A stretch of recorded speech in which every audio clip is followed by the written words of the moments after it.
Chapitre 24. Parenthèse sur les drogues. On peut comprendre que cette voie conduise au-delà de la musique et de la danse, vers un domaine bien plus vaste et problématique, qui embrasse beaucoup d'autres moyens, de plus en plus largement employés par les nouvelles générations. Quand la Beat Génération nord-américaine à laquelle nous avons déjà fait allusion et qui a de nombreux équivalents sur notre continent, utilise tout ensemble l'alcool, l'orgasme sexuel et les stupéfiants comme autant d'ingrédients essentiels à sa conception de la vie, elle associe de façon radicale des techniques qui ont en réalité un fond commun, celui que nous venons d'indiquer, et qui, par ailleurs, quoique séparément et dans un contexte moins extrémiste, sont largement répandues à notre époque, avec le régime des succédanés et des compensations qui est propre à cette dernière. Il ne convient pas de s'attarder trop longtemps ici à l'étude de cette question. En dehors de ce que nous dirons au chapitre suivant sur le sexe, nous nous limiterons, pour préciser l'allusion que nous venons de faire à des réponses actives, à quelques considérations sur les moyens qui, parmi tous ceux qu'on utilise dans certains secteurs du monde contemporain, ont le plus manifestement pour but une évasion ou une compensation extatique, à savoir les drogues et les stupéfiants. Leur diffusion croissante dans la jeunesse d'aujourd'hui est un phénomène bien connu et très significatif.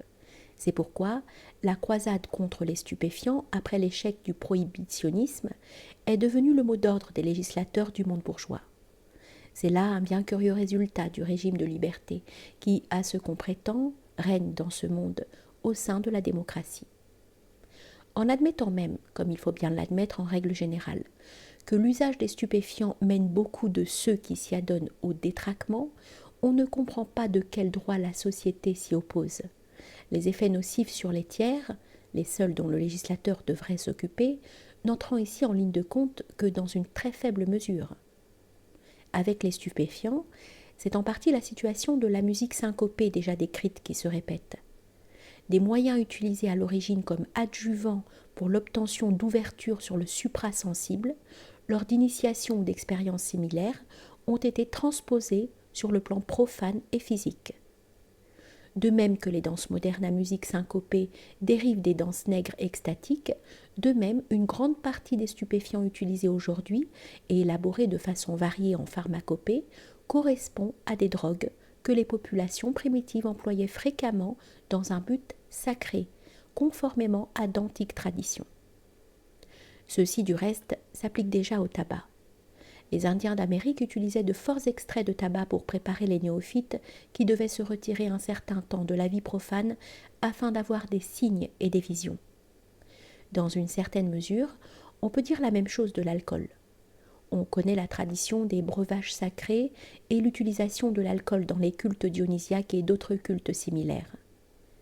L'ancien taoïsme n'interdisait pas du tout les breuvages alcoolisés, qu'il considérait même comme des extraits de vie prodiguant une ivresse susceptible de conduire, comme celle de la danse, à une sorte d'état de grâce magique, recherché par les hommes réels. Les extraits de coca, la mescaline, le péotle et d'autres stupéfiants faisaient et font encore souvent partie du rituel de sociétés secrètes d'Amérique centrale ou du Sud. On n'a plus aujourd'hui d'idées claires et justes sur tout cela, car on n'attache pas assez d'importance au fait que les effets de ces substances sont très différents selon la constitution, la capacité particulière de réaction, et dans les cas ci-dessus mentionnés, où l'on s'en sert pour un usage non profane, de la préparation spirituelle et de l'intention de celui qui en use. On a bien parlé d'une équation toxique, différente pour chaque individu, selon Lewin. Mais on n'a pas donné à cette notion toute l'extension nécessaire, en partie du fait des limites du champ d'observation dont on dispose, car la situation existentielle bloquée de la très grande majorité de nos contemporains restreint très notablement le rayon d'action que peuvent avoir les drogues. En fait d'équation personnelle, ceux qui, par souci d'hygiène sociale, combattent les stupéfiants avec zèle, y voyant une cause de ruine morale pour les individus intoxiqués, devraient se souvenir de ce qu'ont généralement reconnu les pathologistes et les neurologues, à savoir que, dans la très grande majorité des cas graves, l'usage de la drogue est moins la cause que le symptôme d'une profonde altération, d'un état de crise, d'une névrose ou de quelque chose de semblable chez le sujet. En d'autres termes, c'est une situation psychique ou existentielle négative, couverte ou patente, préexistante, qui pousse à l'usage des drogues comme à une éphémère solution. Ainsi s'explique l'inefficacité, dans ce genre de cas, de thérapies de désintoxication simplistes, c'est-à-dire extérieures, qui négligent le fait psychique primaire. Ainsi s'explique aussi le caractère primitif des législations répressives plus ou moins draconiennes. Privé de la drogue, le malade n'en a pas pour autant résolu son problème.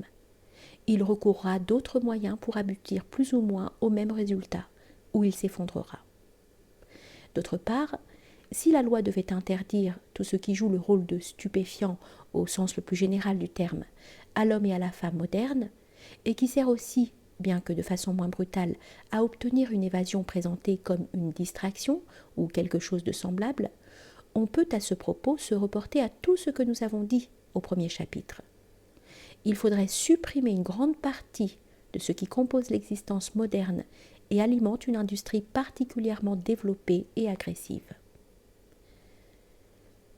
Pour revenir à ce que nous disions, ce sont donc l'équation personnelle et la zone spécifique sur laquelle vont agir les drogues et les stupéfiants, on peut y comprendre aussi l'alcool, qui conduisent l'individu à une aliénation, à une ouverture passive à des états qui lui donnent l'illusion d'une liberté supérieure, d'une ivresse et d'une intensité inconnue des sensations, mais qui ont en réalité un caractère dissolvant et en aucune manière ne le portent outre. Pour obtenir de semblables expériences, un résultat différent, il faudrait disposer d'un degré exceptionnel d'activité spirituelle et avoir une attitude contraire à celle de l'homme qui les recherche et en a besoin pour échapper à des tensions, à des traumatismes, à des névroses, au sentiment du vide et de l'absurde.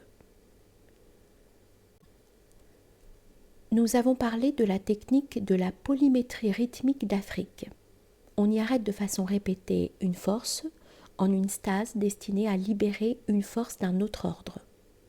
Dans l'extatisme inférieur des primitifs, ceci ouvre la voie à la possession exercée par des puissances obscures. Nous disions que dans notre cas, cette force autre devrait être produite par la réponse de l'être, du soi, au stimulant. La situation créée par l'action des drogues et même de l'alcool est identique. Mais une réaction de ce genre ne se produit presque jamais. L'action de la substance est trop forte, brusque, imprévue et extérieure pour ne pas être simplement subie, et donc pour que le processus engage l'être. C'est comme si un courant puissant s'introduisait en fait dans la conscience et qu'ainsi la personne puisse seulement se rendre compte du changement d'état qui s'est déjà produit, sans demander son consentement.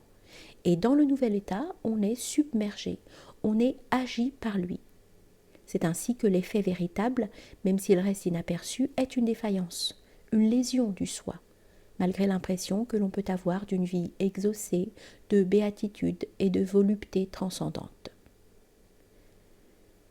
Pour que le processus suive un autre cours, il faudrait, pour s'exprimer de façon imagée et très schématique, qu'au moment où l'action des drogues libère une certaine énergie X d'une façon extérieure, un acte du soi, de l'être, introduisit dans le courant une énergie double, lui appartenant en propre, X plus X, et la maintint jusqu'à la fin. D'une façon analogue, la vague, même inattendue qui le frappe, sert au nageur habile à prendre un élan qui lui permet de la dépasser. Alors il n'y aurait pas de fléchissement. Le négatif serait transformé en positif.